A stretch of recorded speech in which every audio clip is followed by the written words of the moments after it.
दलदल में धकेल देगा। तो मुझे बताएं कि ये कौन सा हम रियासत की खिदमत कर रहे हैं। हम रियासत, और रियासत क्या है? रियासत की अवाम इसके मालिक हैं। अवाम ने फ़ैसला करना है आइन के मुताबिक कि हमारे उमूर मुमलिकत हमारे मुंतखब नुमाइंदे चलाएंगे। लेकिन अफसोस से कहना पड़ता है कि हमने सारे उमूर मुमलिकत मुंतखब नुमाइंदों के अलावा सबको दे दिए हैं। तो ये काबिल अफसोस बात है, ये आइन की खिलाफ वर्जी है, ये कानून की खिलाफ वर्जी है, ये बुनियादी हुकूक की मुअत्तली है जो हम सब का बुनियादी हक है कि हम जिसको वोट दें वो हमारा नुमाइंदा हो, वो अपनी हुकूमत हमारे वोट से वो चलाए ताकि हमारे मफादात का वो सौदा ना करे। मुझे बताएं, CCI में 2 गैर मुंतखब अफराद बैठे हुए थे, उसकी हैसियत क्या है? वो हो ही नहीं सकता। फिर 90 डेज़ का जो इलेक्शन है, आज सदर पाकिस्तान ने जो ख़त लिखा है इलेक्शन कमीशन को, वो दुरुस्त तौर पर ख़त है। आर्टिकल 48 सब आर्टिकल 5 आप पढ़ लें और आर्टिकल 224 पढ़ लें। जब इलेक्शन में, जब नेशनल असम्बली डिज़ोल्व हो जाएगी तो 90 डेज़ में इलेक्शन होगा, दूसरी कोई रीज़न नहीं है। और वो जो 90 डेज़ का इलेक्शन होगा उसकी तारीख़ सदर ममलिकत देंगे। और सदर, जब आइन सदर को पावर देता है तो इलेक्शन एक्ट में की जाने वाली तरमीम की कोई लीगल वैल्यू नहीं है, क्योंकि सुप्रीम कानून जो होता है वो आइन होता है। इलेक्शन लॉ या कोई और कानून उसके ताबे होता है, तो लिहाजा ताबे जो है वो सुप्रीम नहीं बन सकता। हमारे यहाँ अफसोस की बात है, उल्टी गंगा बह रही है। और इन सारी चीज़ों के ऊपर हम सब ने, और जो आज आपके सामने जो मीडिया के ऊपर कदगन और पाबंदियाँ हैं, ये किस कानून के? हम तो समझते थे कि वो फाशिस्ट हुकूमत लगा कर गई है, अब वो तो चली गई है। और हम जब अब पैमरा से पूछते हैं कि भाई वो आप चेयरमैन PTI का नाम नहीं ले सकते, उसकी तस्वीर नहीं चला सकते, उसकी खबर नहीं चला सकते, और आपने उसके ख़िलाफ़ भी बोलना हो तो नहीं चला सकते, तो ये किसका हुक्म है? तो आज भी हमें हर मीडिया चैनल वाला कहता है आपको ख़ुद पता होना चाहिए, और कोई पता नहीं। ये जबर और खौफ की फ़िज़ा कैसे सस्टेन कर सकेगी?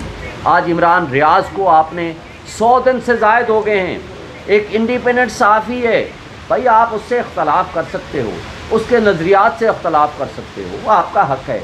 लेकिन क्या उसका बुनियादी हक़ नहीं है कि लॉ इन्फोर्समेंट एजेंसीज़ के हाथों में वो गायब हुआ है? तो किधर गया है? उसको आसमान खा गया है या ज़मीन खा गई है? उसको बरामद करना ये रियासती इदारों का फ़र्ज़ है। मीडिया आज़ाद होगा तो हमारे मुल्क की जमहूरियत आज़ाद होगी, हमारे मुल्क की आइन मजबूत होगा।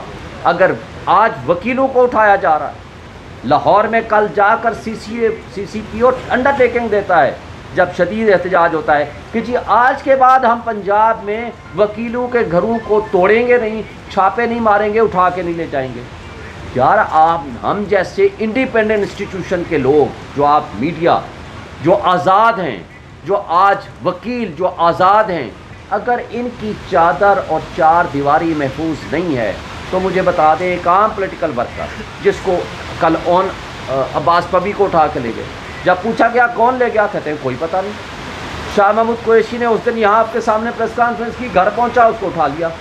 और परसों रात को उसके घर में आए इधर एफेट में, उनके बाकी चलो जो भी आपने करना है करें, उनके मुलाजमीन का क्या कसूर है? उनको तशद्दुद का निशाना बनाया, शदीद तशद्दुद का निशाना बनाया और चले गए।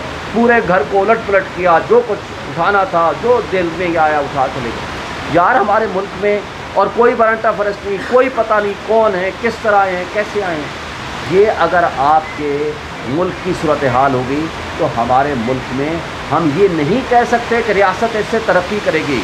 रियासत तरक्की तब करती है जहाँ रूल ऑफ लॉ होता है, जहाँ कानून की हुक्मरानी होती है।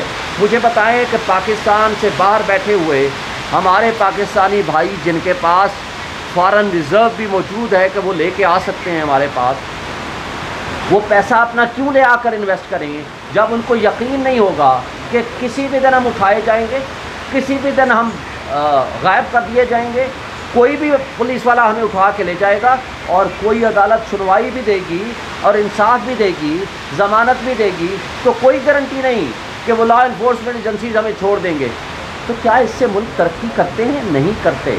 اور پھر ریاستی ادارے اور عوام کے درمیان محبت کا رشتہ ہونا چاہیے، اور وہ محبت کا رشتہ ہوگا تو آپ کی دل سے لوگ قدر کریں گے۔ اگر آپ ڈنڈے کے زور پہ خوف اور جبر کی فضا پیدا کر کے اگر ایسا ماحول بنائیں گے کہ ہم نے کسی ایک پولیٹیکل پارٹی کو ہر حال میں کرش کرنا ہے تو وہ نہیں ہو سکتا۔ کل انشاءاللہ میں پی ٹی آئی کی طرف سے یہ سی سی آئی کے فیصلے کے خلاف اور 90 ڈیز میں الیکشن کرانے کے لیے ایک پٹیشن فائل کروں گا، کانسٹیٹیوشن پٹیشن۔ وہ آئینی پٹیشن انشاءاللہ سپریم کورٹ میں کل فائل ہوگی، اور ہم یہ توقع رکھتے ہیں سپریم کورٹ سے کہ جو آئین کا تقاضا ہے کہ 90 ڈیز میں الیکشن ہونے چاہیے، فری اینڈ فیئر الیکشن، یہ سپریم کورٹ میں آئین کے تحفظ کی قسم اٹھائی ہے، اس کے مطابق الیکشن ہونے چاہیے۔ اس بات کو وہ انشور کریں تاکہ اس میں ابہام جو ہے وہ دور ہونا چاہیے۔ اور اس کے علاوہ آخری بات یہ میں کہنا چاہوں گا کہ آج ہمارے ملک میں جو سچویشن ہے، صدر پاکستان نے جو بلز کی صورت میں یہ کہا ہے کہ وہ قانون نہیں بنے، تو آئین کے آرٹیکل 75(1) کے تحت وہ بالکل قانون ڈیم ٹو بی لا نہیں بن سکتا۔ آرٹیکل 75(1) بڑا کلیئر ہے۔ اور ایک بات اور اس میں ہے جو یہ امینڈمنٹ آئی ہے کہ جی حساس اداروں میں کام کرنے والے 2 سال یا 5 سال کے لیے سیاست میں حصہ نہیں لیں گے۔ بھائی میں کہتا ہوں کہ بے شک سال بعد ان کو اجازت دے دو، لیکن جب وہ ان سروس ہوتے ہیں، جب وہ یونیفارم میں ہوتے ہیں، اس وقت وہ سیاست نہ کریں۔ اس وقت وہ حکومتوں کو گرانے اور بنانے میں ان کا رول نہیں ہونا چاہیے۔